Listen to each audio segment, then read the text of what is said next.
Rosie, I'm going to make for you my spinach, feta, halloumi and lots of herb phyllo pastry roll, and I'm going to do it in a cake tin. It will be delicious. You've just listed off all my favourite ingredients. I know.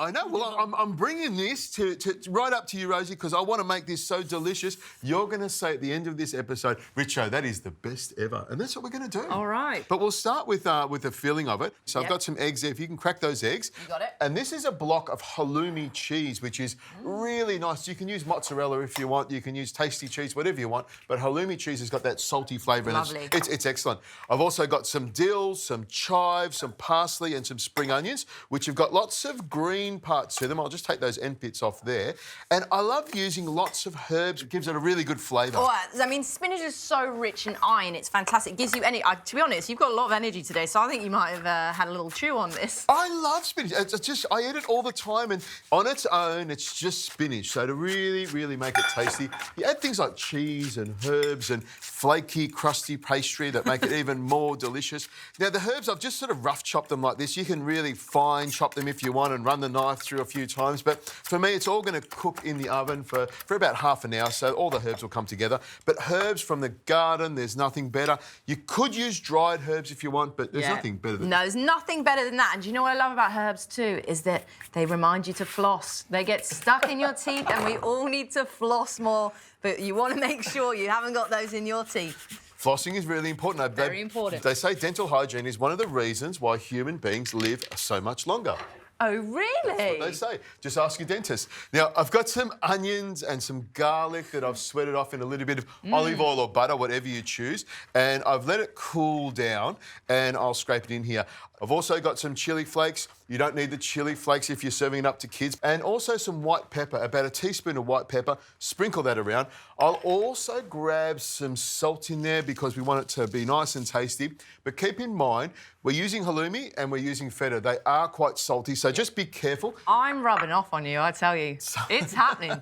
It really is happening. Slowly, slowly, you're wearing me down. That's what I would say. Now, I'll just crumble that feta in there. If you want, you can make it nice and fine. But for me, it's much better when you've got chunks of feta all the way through here. Now, I'm thinking I've got a slightly smallish bowl for this, but I reckon we'll get it all together. So in goes a halloumi, and we've got the egg as well. So I'll just pour that egg over the top, Rosie. And when you start mixing this with your hands, because you're going to get your hands in there, all that spoon there, you'll see it comes together nice and easily.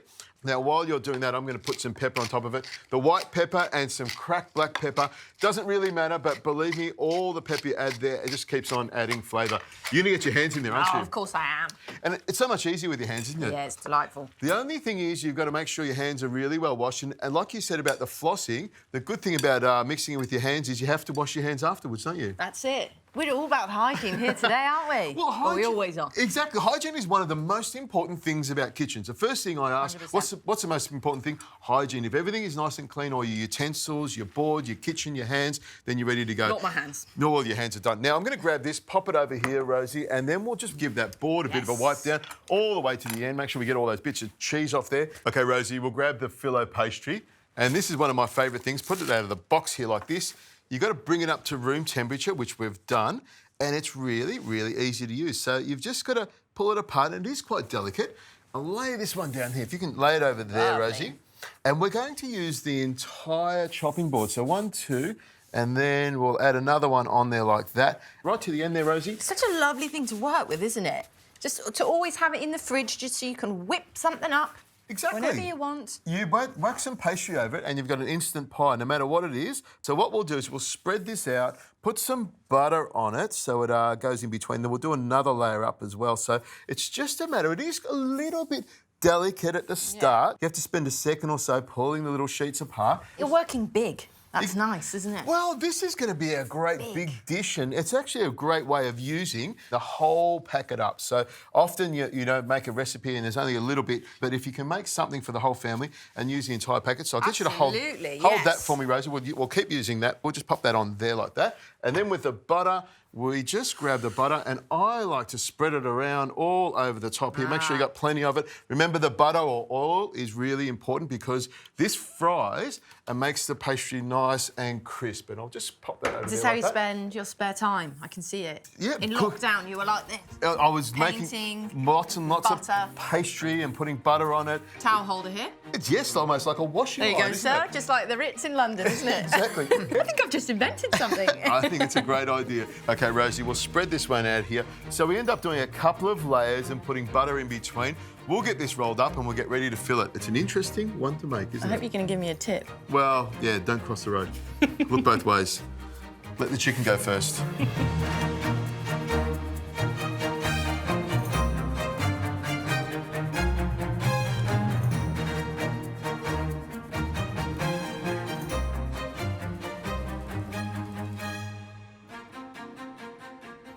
There you go.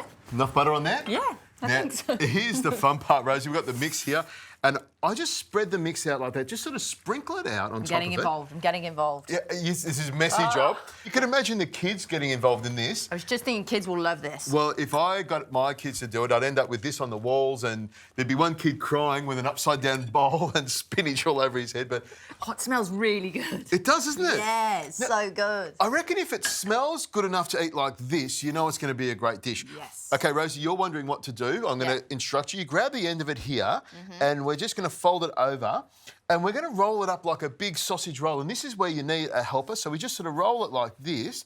Sort of not too tight, but just keep rolling it down. And there's enough butter on here to stick it all together. There we go. And then what we'll do is if you grab your side there, Rosie, we're going to drag it back towards us. That's it, nice and gently like that. Oh, look at this teamwork. It works together well, doesn't it? And then roll it up to the end there. This is a cracker, isn't it? Oh, yeah. Now, with the butter, we make sure we've got plenty of butter, so I'll just go from this side all the way down there. It is a little bit delicate, but when we put it into the mould, and I've got a Kugelhof mould here, or you could use a cake tin, whatever you want. They call it a Kugelhof mould. It's got the ridges here and the hole in the centre, and that'll help it to cook nice and evenly because it is quite thick. Yeah, love it. This is like a celebration thing, I feel. It's like this is to share. You don't cook this for yourself and eat it all week. This is just to eat in one sitting. You could have it for lunch the next day, but if you've got friends coming over, it's quite impressive. Now, grab those black sesame seeds. That's quite an impressive little trick there. Exactly. Isn't it? I'll show you. Grab the black sesame seeds and you sprinkle yours in and just sort of spread them around, load them all up, and the butter on the inside gets all the sesame seeds to stick to it. So that's it. Sprinkle them in there. Shake them around. We get a nice even covering. Now, Rosie, this bit here, I'm going to pick up the snake, and you're going to spin this around as I put it in. So I just grab it like this and be careful. Now, if it falls apart a little bit, don't worry because it all comes together later on and all sets nicely. And around we go like that. It is quite awkward at this stage, but believe me, by the time you finish, it comes together beautifully. You need some physical and emotional support while you do this, I feel. It is nerve-wracking, and I push it down. Now, you know those two little bits I saved before? If you can grab them, Rosie, I'll show you a little trick, because when you put it in, sometimes it splits open. I've got a couple little sheets there that we just grab like that, and we just butter them up because you need plenty of butter on them. That'll help them to stick, but also it forms a little bit of a base, and we pick up all those little bits of sesame seeds that are left on the bench there, pick it up like that, fold it a couple of times, and then I just use this around here just to patch up any of those little bits that are left behind. Now, press it down like that. It might look a little bit ugly on the top, but once we finish it and turn it out, it looks fantastic.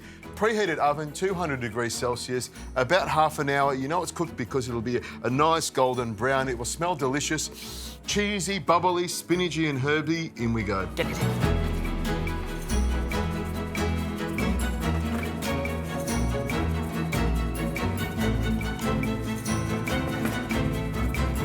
Out of the oven it is. What do you think? That looks gorgeous. Smells fantastic. And let it cool down a little bit. It is a lot easier to take out of the mould once it's cooled down. So you just flip it around like this. Oh! That was a nerve-wracking sound there, though, wasn't it? It is. You never know whether it's going to come out properly. So this is a... Oh, look at that.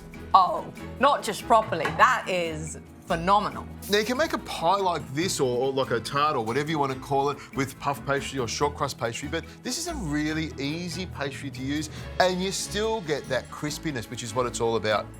I actually think... Oh, listen to that. That crunch. That's a vegetarian's form of pork crackling, I think, isn't it? There we go. Yeah, no, it's nothing like pork crackling, but close. We'll give you that. So I'll pop that around there like that and move that over there. It looks great, doesn't it? That looks really great. Yeah, but of course we have to try it, don't we? Now, I love the pastry, so I'll have a little taste of that. No. Is it great? That's the best part. But we've got lots of cheese in there, lots of spinach, lots of herbs. Tastes good? As a Cornish girl, that is like a cheese and onion pasty times 10. That's actually one of the easiest recipes I've seen you do, but one of the most impressive. Thank you. I love it. And so, pasty or pasty? Pasty. You have to say pasty. Don't say pasty. Pasty.